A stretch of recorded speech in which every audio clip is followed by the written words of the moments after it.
us. Welcome, everyone, to What the Heck is Eurovision? So that is my first question. Has anyone in this room never, ever heard of Eurovision before? This is the first time. You have no idea what's going on.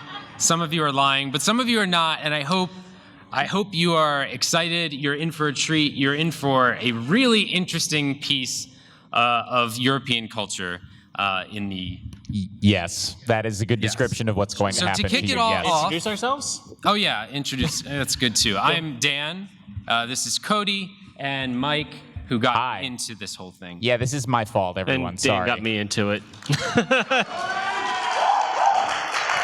Thank you. So we want to start it off really well with a really hot guy singing the winning song from 2015. So hopefully this gets you really intrigued with some of the best Eurovision has to offer. There's no thoughts left to myself, can't undo what has been done. Let's run for cover. One found the only hero left, you better fight, you're off your gun. Once and forever. He said, go dry your eyes and live your life like there is no tomorrow, son. And tell the others to go sing it like a hummingbird, the greatest anthem ever heard. We are the heroes of our time, but we're dancing with the demons in our minds. We are the heroes of our time, heroes. But we're dancing with the demons in our minds, heroes. We are the heroes of our time, heroes. But we're dancing with the demons in our minds, heroes.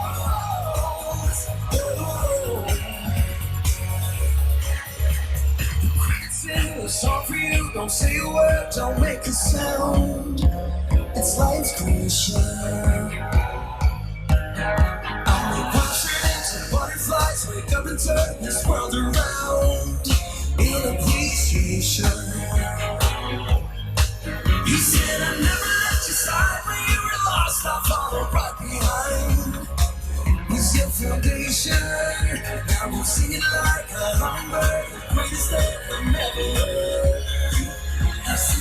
We are the heroes of our time. Heroes. But we're dancing with the demons in our minds. Heroes. We are the heroes.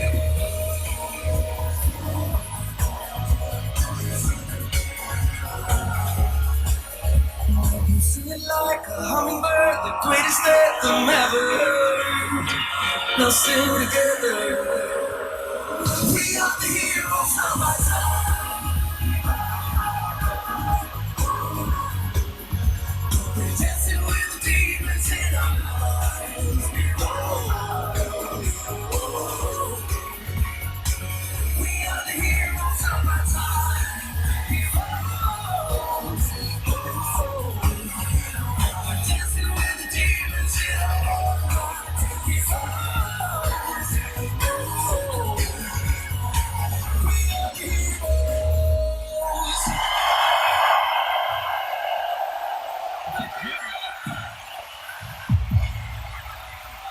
Yeah, so he won. He won in 2015. How do I get out of He deserved it. So that was Måns Zelmerlöw, the sixth winner from Sweden, and he won in 2015. They hosted the next year. So the contest is held every year in May. It is a one-week event. There are two semifinals and one grand final. What we just saw was the grand final from that year. If a host country can't afford to host it, they would then host with another. So we are on to the next. So unlike a traditional American music contest that you would see Eurovision is all original music. They are 3-minute songs, they are original performances, ludicrous outfits, and really intense staging. And the song cannot be released before September 1st, or it is not eligible. And every country puts forward a song. Some countries will actually have their own internal selection process. That might just be a random person who works. Oh, come in, everyone. Come in. Sit down. Have a seat. You haven't missed all the You fun. have missed nothing. We are just getting warmed up. That's not not true. You true. haven't They missed missed nothing. Mon But You missed Zomerlo. Mons. You haven't missed the important You missed part. Mons, but So. there's more. Don't worry.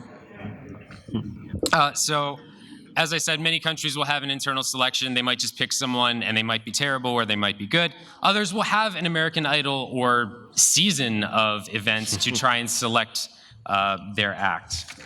So why is this important? Well, other than sporting events, it is one of the most watched broadcasts of the year every year. This year, in 2018, 186 million people watched this worldwide, which makes you kind of go, wow, I've never heard of this before. How on earth have I never heard of something that's this large? It's one of the oldest annual television programs of all time, and also bizarre. And we will get to the extremely bizarre later on, and the extremely bad. Not everything is good.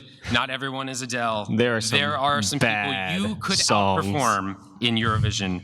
Rapping puppets, folks. Rapping puppets. Grabbing puppets. So what we want to tell you are the specifics of the contest, the history, and in other ways we want to tie it back into gaming. This is MAGFest.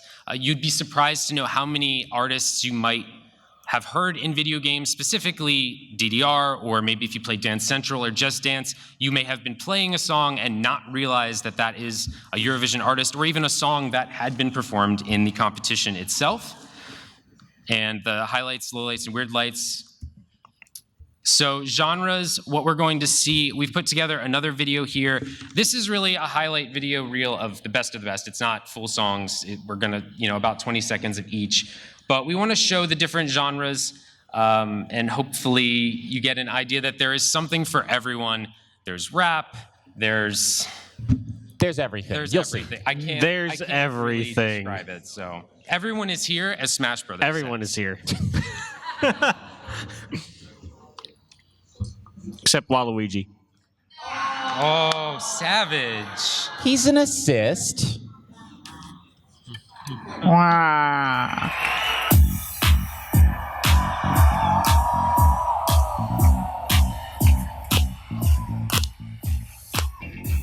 Don't ask me why the sun is shining.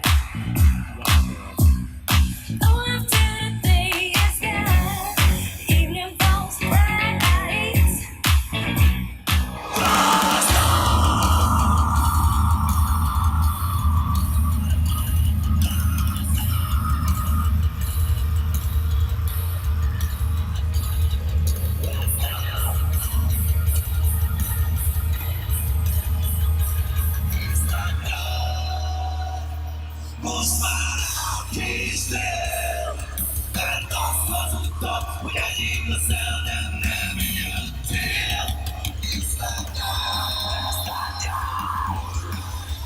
И койки спотканял новые фразы и хораты. Шерох потей нас покидает, в сердце тримаем, идем далее. История моего життя. Once I'm transformed, once I'm free. This genre is James Bond theme song, not that. You threw me down once. I'm gonna fly.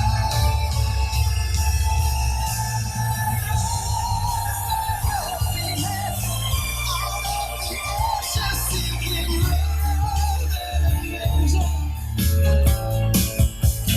Mr. Can you help me? 'Cause it seems I've been led astray. I keep searching for an answer, for a way.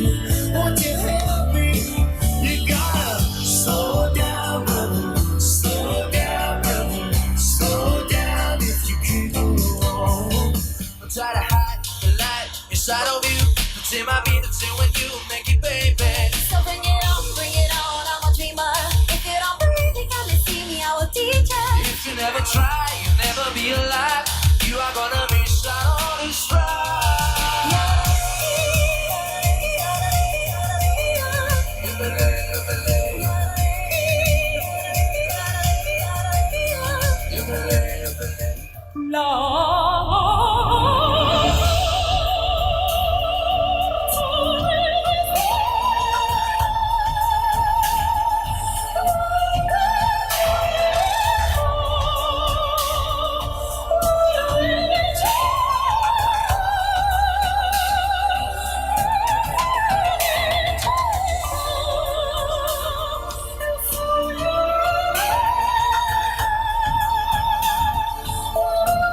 Fais-moi sourire au beau milieu d'un requiem. Embrasse-moi, dis-moi que tu m'aimes. Fais-moi danser jusqu'à ce que le temps nous reprenne. Ce qu'il a donné. Embrasse-moi, tell me that you love me. Embrasse-moi.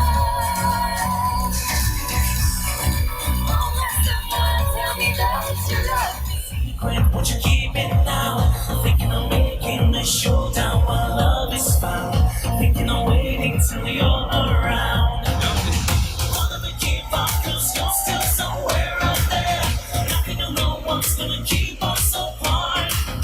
Breaking it down, but I'm still getting nowhere. Won't stop, hold on. Burn lightning, it's getting exciting. Lights up the skylight and showing you up.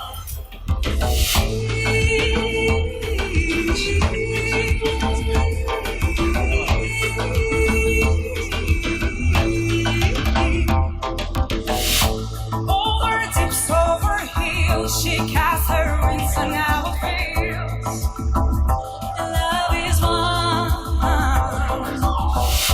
Flying high, she became a sound of love.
No, it's fine.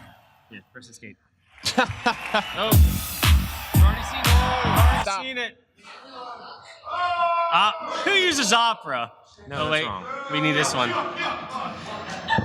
So yeah, there's a lot of variety, and I heard someone saying that that last song won, which is true. It did win. It won, did? It won by about 13 Yeah. votes over two others. The very last song in the clip. There were several. Yes, There were I heard several someone winners say, within that won, that. and someone went, "No, it didn't." Yes, it did. What? My mic on? It is on. All right. So let's talk about how the contest works. So I unfortunately got the short stick. I get to talk about the boring part of Eurovision. There's no boring part. That's true. There is no boring part because every part of it is always exciting. But I'm going to talk a little bit about how the selection process works, the rules of Eurovision, and like kind of what makes it work behind the scenes. So at the core, Eurovision is kind of a very simple thing. A bunch of countries get together, they perform some songs, and they decide who wins and who hosts next year. But when you really get down to the nitty-gritty, it can be a little more complicated than that. I'm going to spare a lot of the details, but and also in the essence of the time, I'm going to be discussing the more simple version of the rules of the contest. So the first thing is the song selection process. Dan touched on it a little bit in the introduction. Each participating country gets to choose one song to submit. Each country chooses their own way to kind of determine what song gets to Eurovision for that year. Some countries have their own national final selection through a competition, something similar to what we know in America as like American Idol or X Factor. The most famous of these, which is coming up soon, is Sweden. They have a contest called Melodifestivalen, or Melfest for short. Each year, thousands of entries. This year was 2,800, I think? Yes. Yes, 2,800. And they narrow it down to 28 from an internal jury that nobody really knows how it works, but they pick 28 songs and say, yeah, you guys perform. They perform over 6 weeks, 4 semifinals, a second chance where the almost winners of those semifinals get to perform again, and then a grand final to choose who goes to Eurovision. Some other countries have much, much smaller selection pools, some in the double digits, others as low as 4 to 8 entries, and they just pick songs in one night. These programs don't stick to the same rules as Eurovision. Some entries would actually be disqualified if they entered Eurovision the same way that they did in their national final. There was a very good example of that last year from France. Same. Was it Same? Yeah. Yeah, where basically you could tell they weren't even singing their own song. And other times in 2017, Italy put up a song that is arguably one of the biggest hits ever coming from the Eurovision Song Contest, but it didn't end up winning because when they had to cut the song down to 3 minutes in length, it ended up butchering the song so much that it lost to Portugal and everyone was upset. Yeah. Boo. Boo. And some countries just don't really have the money or they don't care that much, so they just choose an artist internally. They say, make a song and send them to Eurovision. Usually it's whatever country actually what company broadcasts Eurovision in that country, chooses the artist, they make a song, and they go. And some countries actually impose their own rules, even though it's not part of the contest itself. France requires at least 60% of their song to be sung in French. And other countries will allow songs from artists that aren't even natives to their own country. Yes, number of words, 60%. You're welcome. The French care about French. I don't know if you've heard. But Germany oftentimes does English because the German language isn't, it's a nice language, it's not the most beautiful when sung, so. Opera disagrees. Moving on. So then there's a Eurovision week. Week is in quotes because it actually nowadays is 2 weeks. Prior to the grand final, all the artists arrive in the host city. They start partying, having a good time, meeting the other artists. And in that first week, they all partake in dress rehearsals on the actual stage for Eurovision, where sometimes they actually hurt themselves and almost don't perform like they did last year. In the second week, they host 2 semifinals. Because there's usually 43 or so songs, and that would make for a very long television broadcast on a Saturday afternoon. So they thin the herd of songs, sorry. These are held on Tuesday and Thursday prior to the competition itself. The top 10 from each semifinal, as well as the big 5, which we'll talk about later, and the hosting country perform in a grand final that Saturday. The semifinals and grand finals, their winners are determined by a voting system. Each country gets what seems like an arbitrary number, 116 points. Half come from the professional juries, which are people that know music. So it's like the country's music industry executives. No music. Like Who said tabs? Because somebody said tabs, it's true. I know. And half are the viewers from home. Those are your televoters, people that vote for like American Idol. The juries pick their 10 favorite songs and they award 12, 10, 8, 7, 6, 5, 4, 3, 2, 1 points to their favorite songs. And the televotes are tallied up by country and they distribute them to a similar fashion to the top 10. no country is allowed to vote for their own country, which opens up some weird cans of worms sometimes. But then you get to the grand final, which is what everybody really cares about. Except for Tover. It works for about 4 hours. It's a 4-hour show. The first 10 to 20 minutes are spent introducing all the countries that are competing, the hosts for that year. They describe the voting format to all the viewers that may not know how it works. And the contest begins. All the countries go in a pre-selected order. It's commercial free, although usually there's 1 to 2 minute intervals about every 9 songs to interview contestants that have already performed, audience members, things like that. And some countries show commercials during that. And then after all the acts, the voting begins. It lasts about an hour. They use a lot of stuff to fill in that time during that 1 hour. They'll recap some of the performances so you can see, like, usually they just show the chorus of all those performances. They'll do guest performances. Usually the winner from the previous year will do an encore performance and then perform a new song. And then the results are revealed. The juries show their votes first. Then the televotes are shown. And then the winner is declared. The winner gives a little speech. They present the trophy to the winner, and then they do an encore performance. And that's pretty much it. There are a couple rules for Eurovision. There's a general rule set, even though things kind of change over time. The song length has a maximum of 3 minutes. Most songs are exactly 3 minutes because anything shorter than that seems weird. No more than 6 people can be on stage. There is an instrumental track. No vocals are allowed to be in the backing track. All vocals must be sung live. And each song has to be released after September 1st of the previous year. So the songs must be original. I believe Mike will get into this, but the artist must be at least 16 years old before the semifinal performance. There were some issues with that before. And I think from there, we're moving on to... Video. So, yes, this is the next video. This one's much shorter, I promise. Go ahead and cue that up with the folder.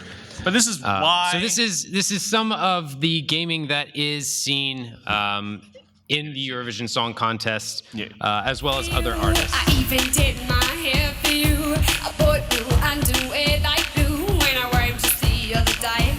She won. Love you, know I fight for you. Winner of 2010. I left down the porch light for you. Whether you are sweet or cool, I'm gonna love you either way. Love, oh love, I gotta tell you how I feel about you, 'cause I can go a minute without your love. Like the sun. We can switch now. You forgot that I play. My teddy was running away. The rabbit got something to say. Hey, hey, hey, hey. My son was just leave me alone. I'm taking my She Pikachu won this home. year. You're stupid just like you're smart. Go. Wonder Woman, don't you ever forget. You're divine and he's And you can play this downstairs. He's a knock, knocking, bye. Knock, knocking, I'm not sure. Knock, knocking, I'm not your toy. Not your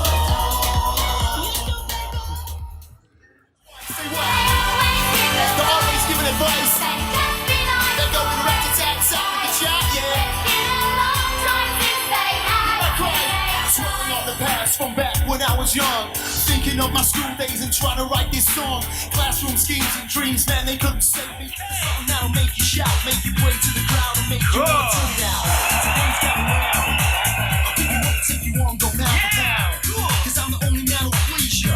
I got a little something that'll teach ya. So throw those hands up high. I wanna shake your body, move from side to side.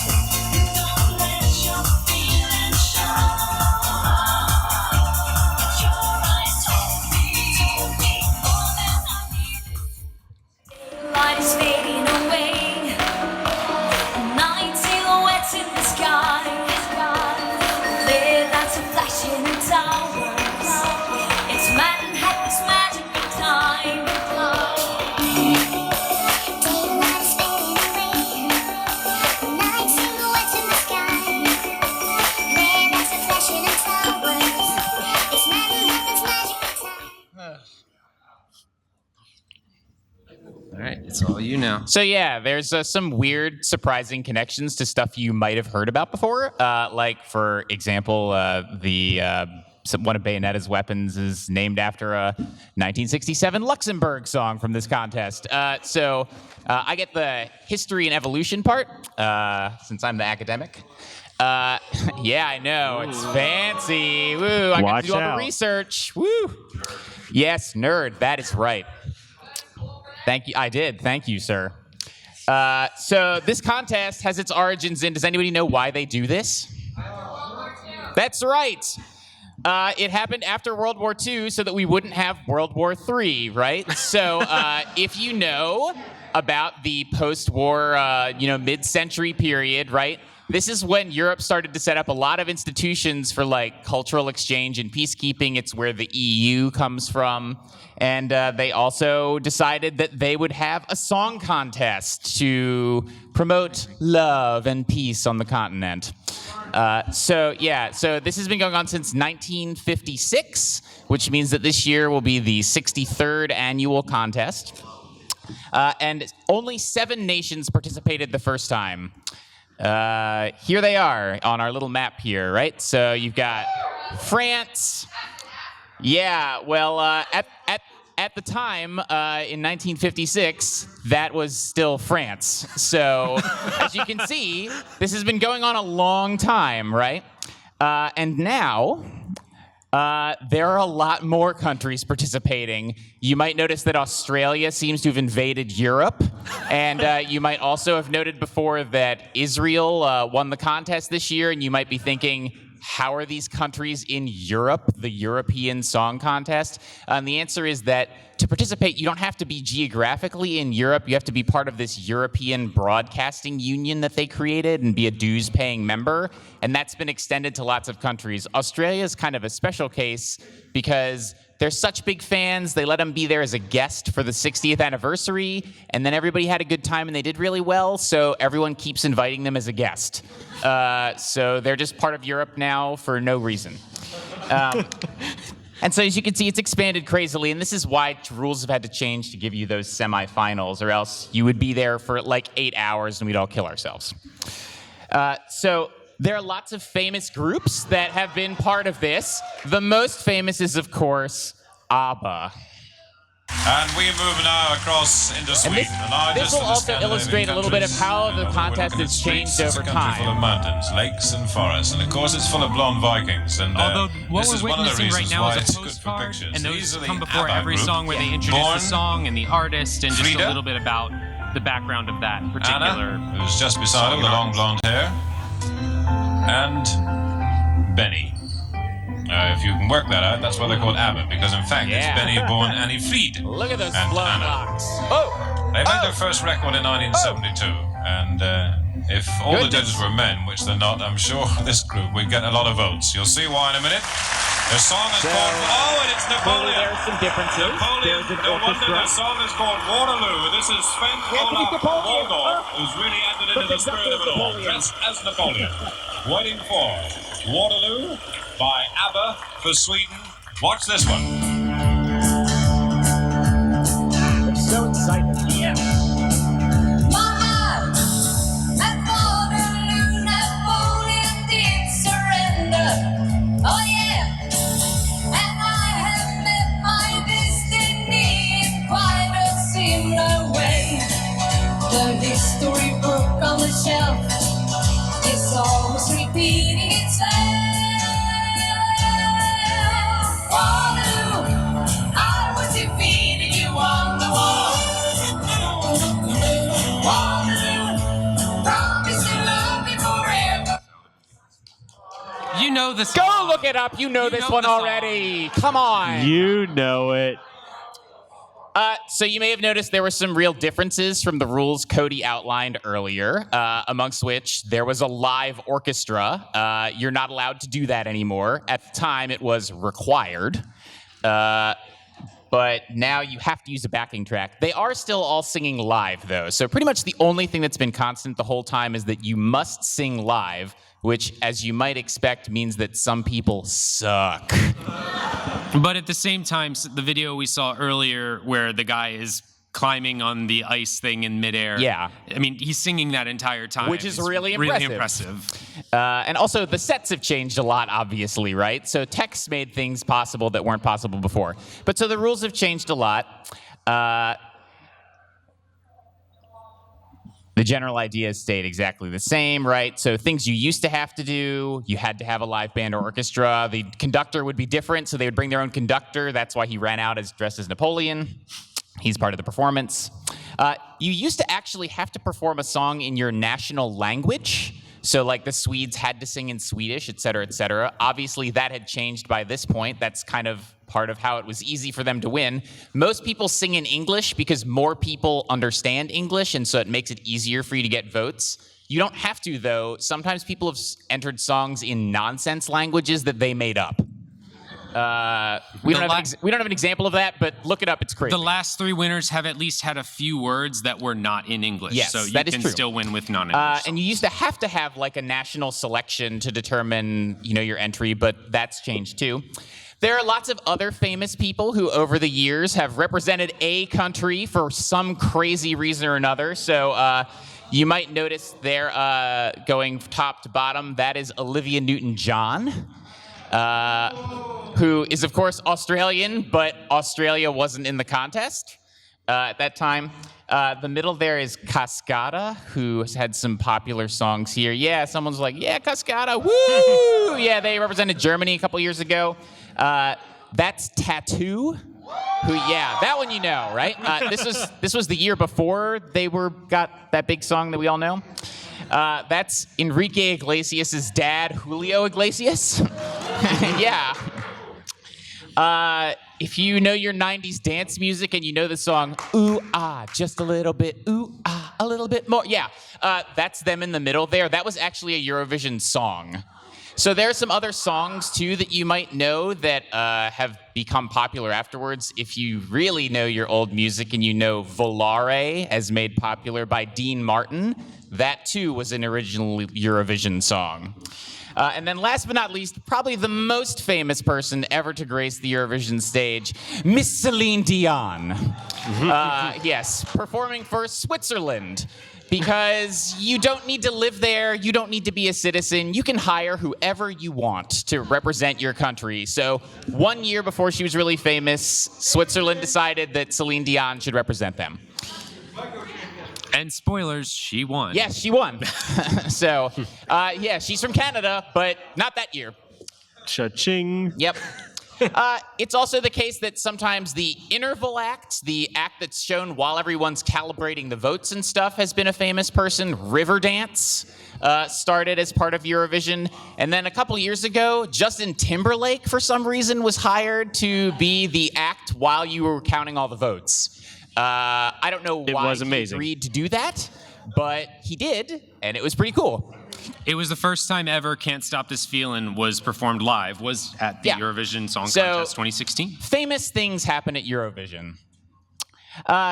You can also sort of look at the contest in interesting ways as like a kind of intriguing style evolution, right? So you've had like bubblegum pop from the 50s.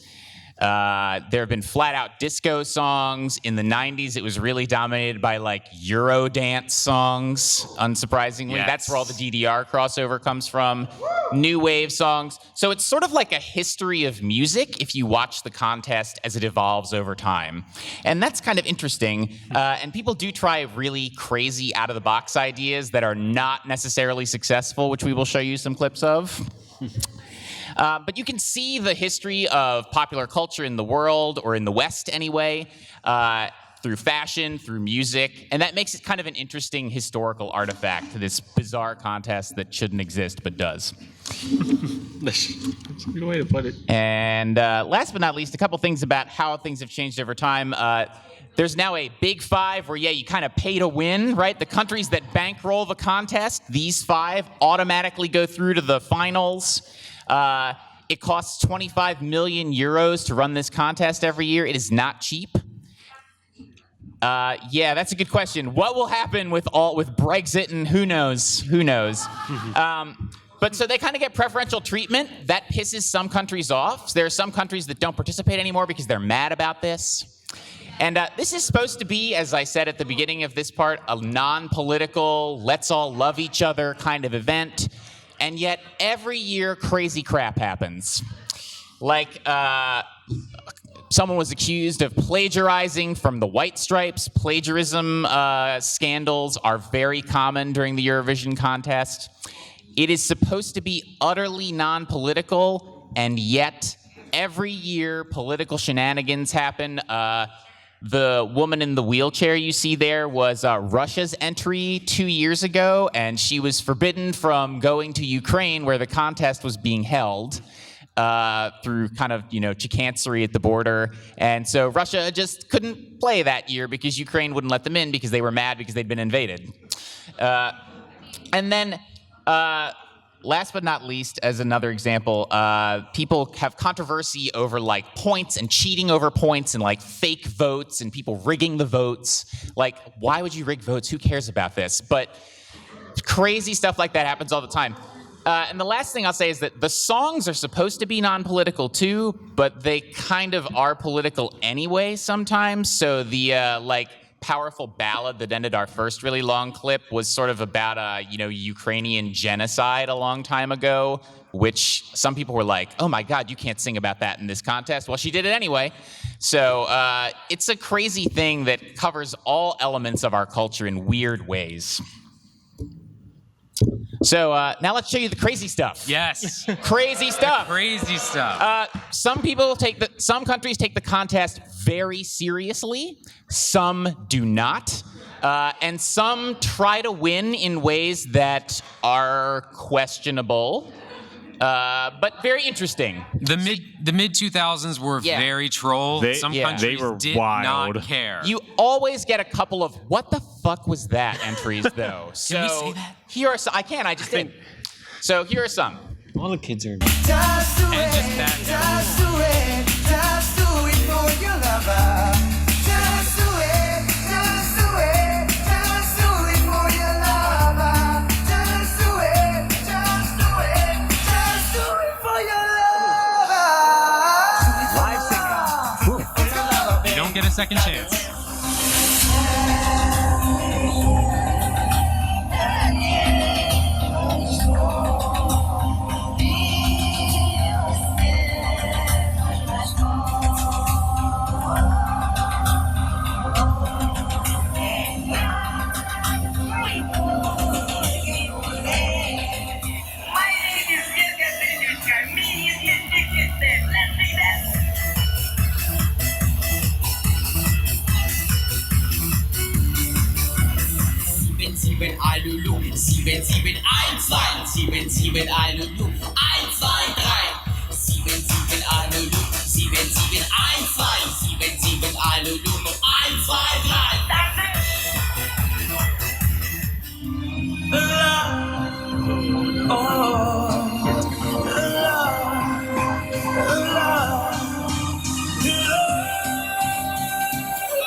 Breaking me to pieces. I wanted you to know that.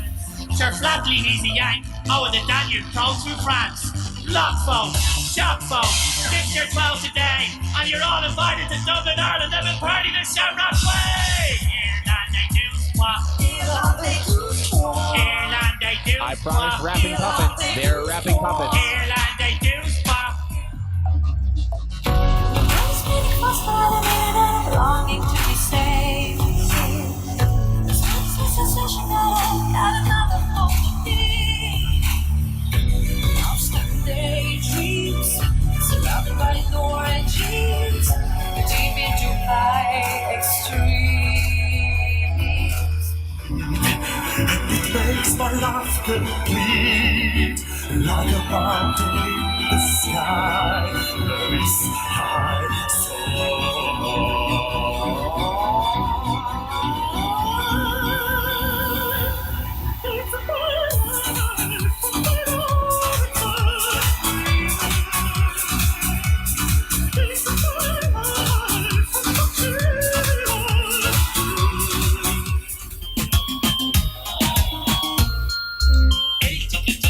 Mola mogollón, lo bailan en la China, también en Algodón.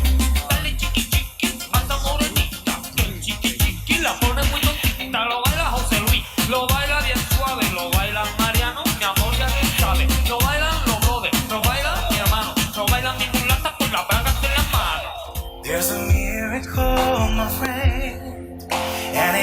Why do a duet when you can do it with yourself? Hold out your hand, don't let it slip away. Io so che esiste, guarda meglio su. Ritorna ogni giorno promettendo sempre più. After the rain, nasce il sole.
So totally look up some of these later. Something I didn't mention before is that this is a great place to see the English language be butchered as well.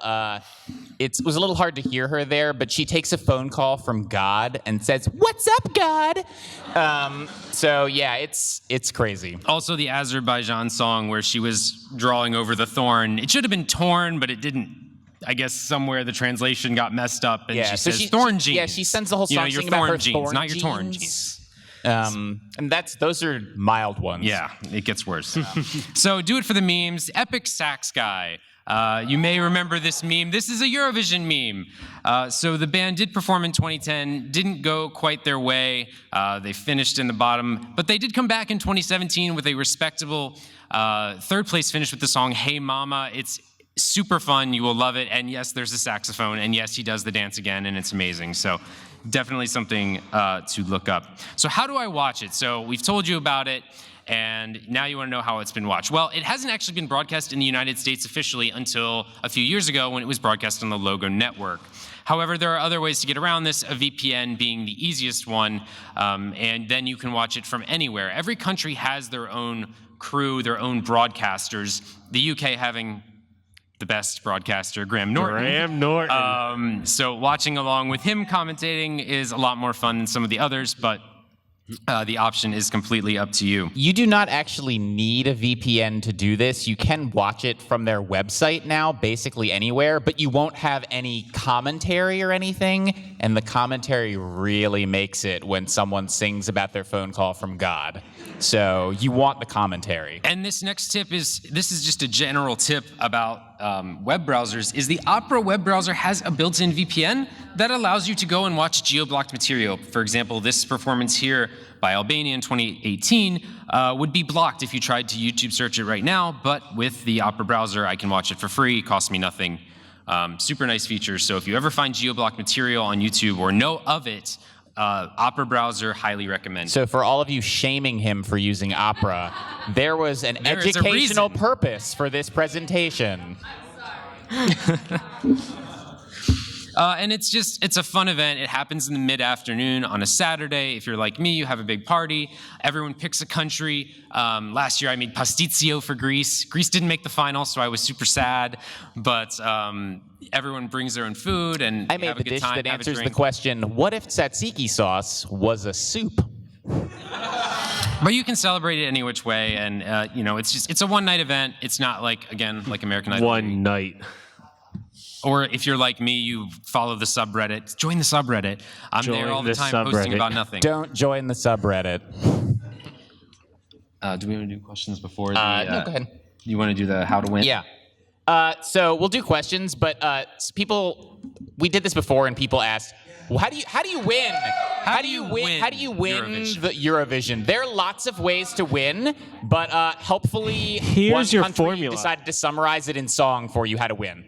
And no, you better open that in your Opera web browser. Use Opera. So while he looks that up, this song is funnier and better the more you know about the contest. Look at Opera web browser. Opera web browser.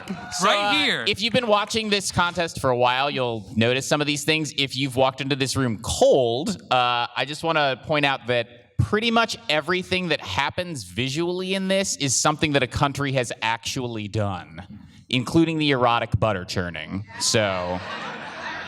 And if the quality doesn't get better, I have a copy of 2016 on here. I'll just scrub to it real quick. Play. Step 1. Get everyone's attention. A powerful, majestic start. Maybe a battle horn of some kind. Step 2. Drums. There has to be drums. It doesn't hurt if the drums are played by gorgeous, topless men. It's proven very efficient throughout the years. But please feel free to try other alternatives. It's proven very helpful to go the exact opposite way. Use a grandmother. Step 3. Show the viewers your country's ethnic background by using an old traditional folklore instrument that no one's heard of before. No. In this case, it's proven much more efficient to not use a young model. Go with an old man instead. A beard helps. This instrument is called the Swedish kvinnaböske, a small roundish piece from the horn family inherited from the Vikings. Just make something up. No one will know. Step 4. In Eurovision, nothing says winner like a violin. Trust us, bring a violin. Actual winner for those who don't know. Step 5. The violin, the drums, and the kvinnaböske might make it all feel a little bit old-fashioned. But this can easily be fixed by adding a DJ who pretends to scratch. In real life, of course, this is 30 years old. But in Eurovision, it will give your number a contemporary feel. Step 6. Costumes. You need to look memorable, something that the viewers will notice.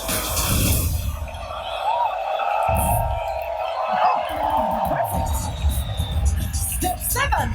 The song. Everything else might be important, but the song is essential. Let it be about something everyone can connect to. Love works. Peace is also a popular way to go. Peace is good. I've actually won the competition with a song about war. With Waterloo, but this is not something we recommend. Now, when you have everything you need and the pieces gathered, go for it and don't look back.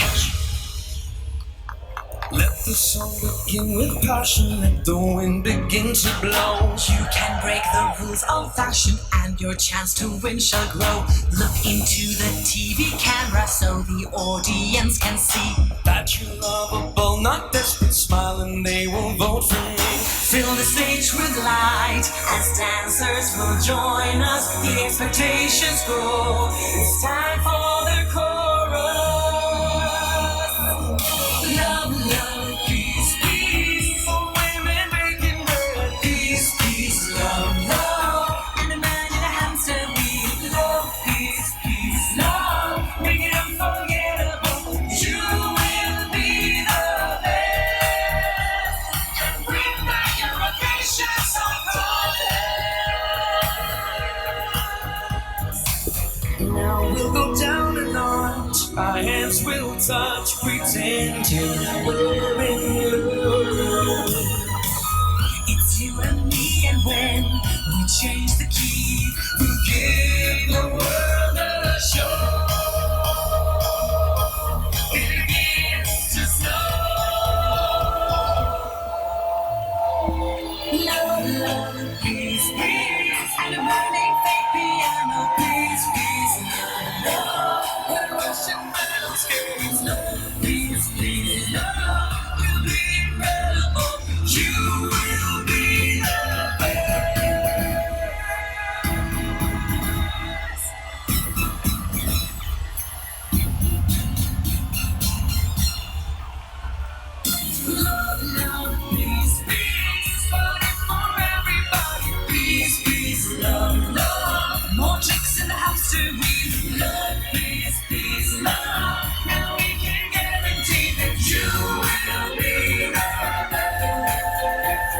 And when the Eurovision Song Contest.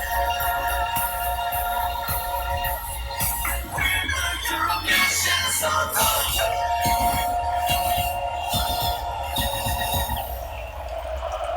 So gewinnt man also einen Eurovision Song Contest. Love, love, peace. Okay, now we can do questions. And perfectly timed, there are 10 minutes for questions. And allegedly, there's a microphone in the room that you're supposed to talk into if you have Over questions. there, yes. I don't know where, but I can't see anything, so... Yeah, it's really hard for us to There's see. a question, or is that not a question? If anyone has the microphone, yell that you have the microphone. Sweet. By the way, we are not like Eurovision scholars here, so... If it's the last three... We did our research. If it's the last 3 I am an years, academic, I know but not in everything, that. and I follow everything. I know everything. He does know a lot. He's obsessed. Has the U.S. ever been in Eurovision? Do you count Justin Timberlake? Yeah. Then no. Only in circumstances like that. I have a really hard time imagining our country ever agreeing to something so absurd. Someone talked for a while, or like explored the idea of doing one with all the states. Which sounds like a nightmare. I But think I there is a watch question back there. Yeah. And Americans have performed in Eurovision as early as 2017 for San Marino. Marino, not me, Marino. One of the acts who's performed 4 or 5 times, Valentina Monetta, performed with an American. I don't remember his name because it didn't do very well. So just like But he was there, and he was American. So it's possible for Americans to perform. Thank you. Yes, Jimmy Wilson. Okay. So when do you think Eurovision started to really catch on in North America? Like, I feel like in the past couple of years, I've been hearing a lot more people talk about it over here.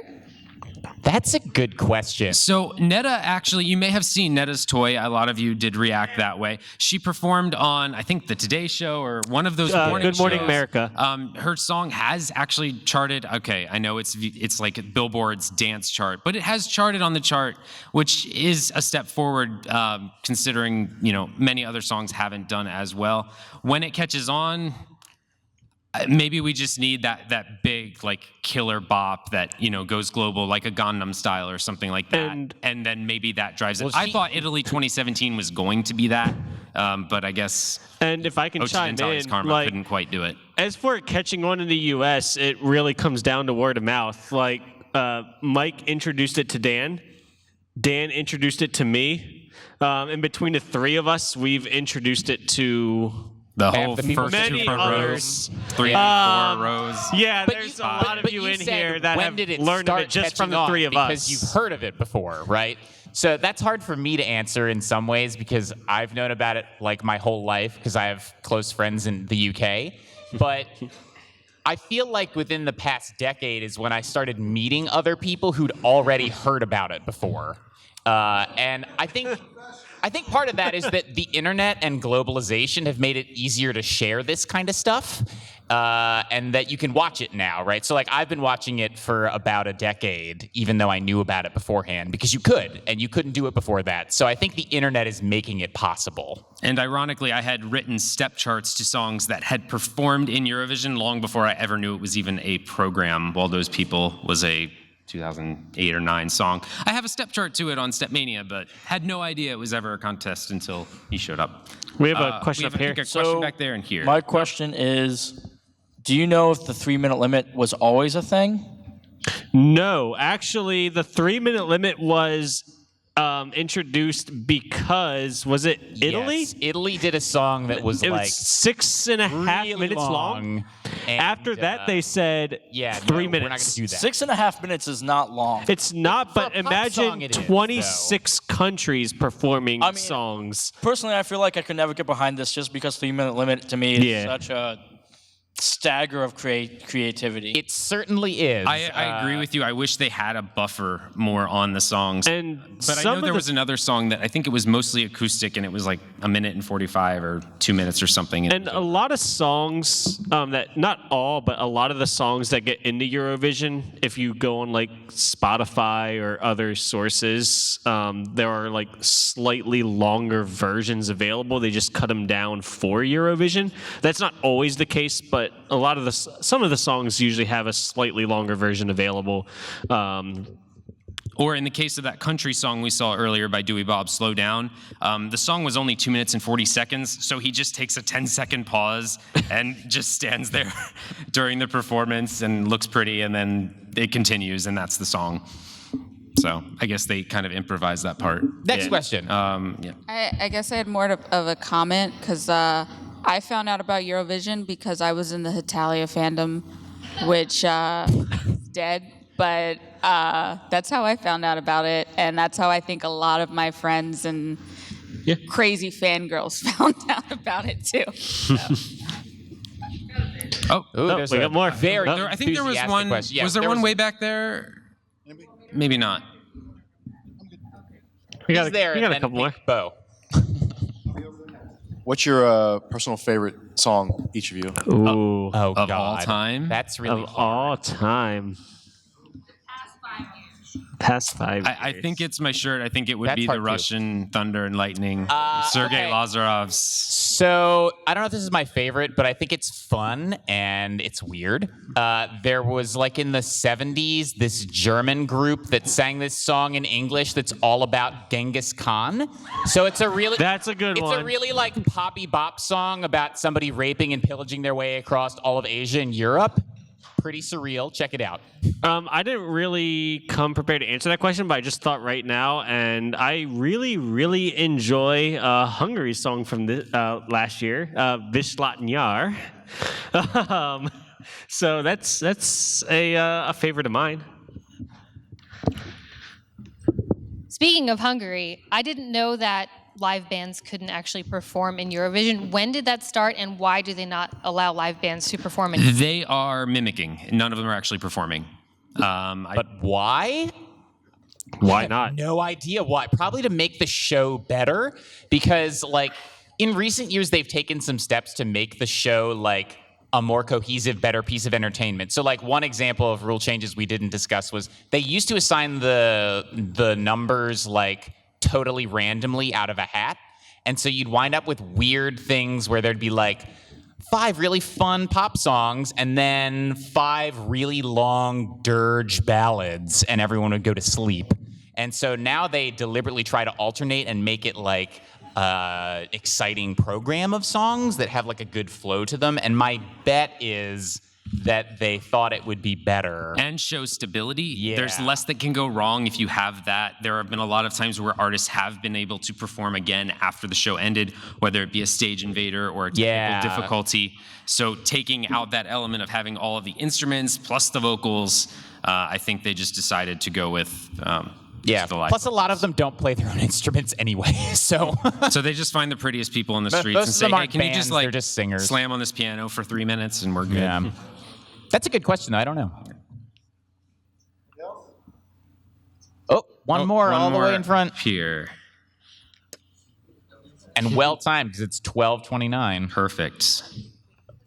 So you guys talked about the big 5 of Eurovision. So has there been other countries that weren't part of that 5 that actually have won?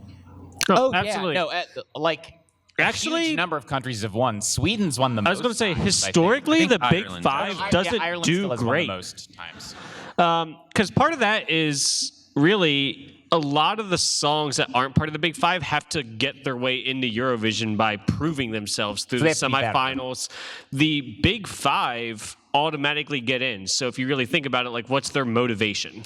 Well, and weirdly, like some of the, like I said before, that some countries take it really seriously and others don't. Like Ukraine takes this super seriously and is always trying to win, entering a really, I think, usually interesting song. But the United Kingdom, their attitude is basically like, Yay, Eurovision. So they hardly aren't trying half the time. And so they like never do well. Even and though they it's have 5 terrible. wins. Yeah, even though they have 5 wins, the most recent of which was the 90s.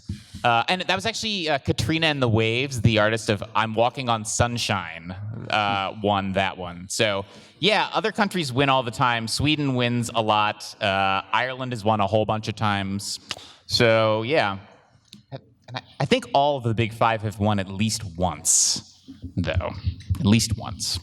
Actually, Dan and I were talking on the way down here about which Big Five country is consistently the best. Yeah, none of them. None of them. I think France is. But yeah, France and Italy. have France been is pretty usually solid pretty lately, consistently good. but Italy as well. It varies. You can't always have a great year. Okay, it's 12:31, which means we're gonna get shoved out of the room. But now you know what the heck is Eurovision. Yes. Thank you all. Thank you. Watch some bad music, everyone, and some good music. So May 18th, that is when the Eurovision Song Contest will occur, and we'll give you some music on the way out. A really good live performance on the way out. Woo! Just to play you out. Thank you all.